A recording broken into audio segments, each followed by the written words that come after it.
গল্পপ্রিয় মানুষগুলো অনেক সুন্দর হয়, কারণ তারা অনেক গল্পের সাথে পরিচিত।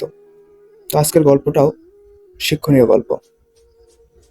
আমরা ভ্রমণ করব এবং গল্পটি শুনব। একটি গরু জঙ্গলে ঘাস খাচ্ছিল। হঠাৎ তাকে একটি বাঘ আক্রমণ করলো। গরুটি অনেক দৌড়ানোর পর উপায় না পেয়ে পুকুরে ঝাঁপ দিল। মাত্র শুকিয়ে যাওয়া পুকুরটিতে কাদা ছাড়া কোনো পানি ছিল না। গরুর পেছন পেছন বাঘটিও ঝাঁপ দিল। বাঘ ও গরু কাদায় গলা পর্যন্ত আটকে গেল। বাঘ রেগেমেগে বলে, কিরে হারামি, তুই আর লাফ দেওয়ার জায়গা পেলি না? ডাঙায় থাকলে তোকে না হয় একটু কুড়মুড় করে খেতাম, এখন তো দুজনেই মরবো রে। গরু হেসে বলে, তোমার কি মালিক আছে? বাঘ রেগে বলে, বেটা, আমি হলাম বনের রাজা, আমার আবার মালিক কে? আমি নিজেই তো বনের মালিক।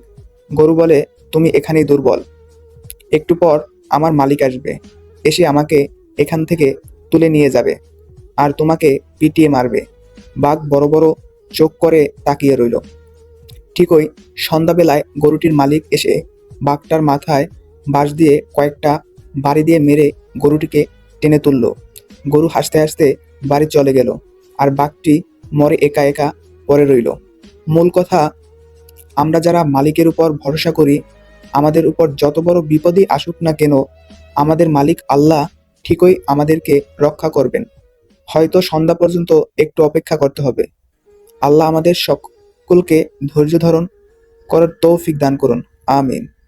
ভিডিওটা যদি ভালো লাগে, গল্পটা ভালো লাগে, অবশ্যই আমার চ্যানেলটাকে সাবস্ক্রাইব করে পাশে থাকবেন এবং বেল আইকনটা প্রেস করে দিবেন, যাতে এরকমের নতুন নতুন গল্প আপনি সবার আগে পেয়ে যান। ধন্যবাদ।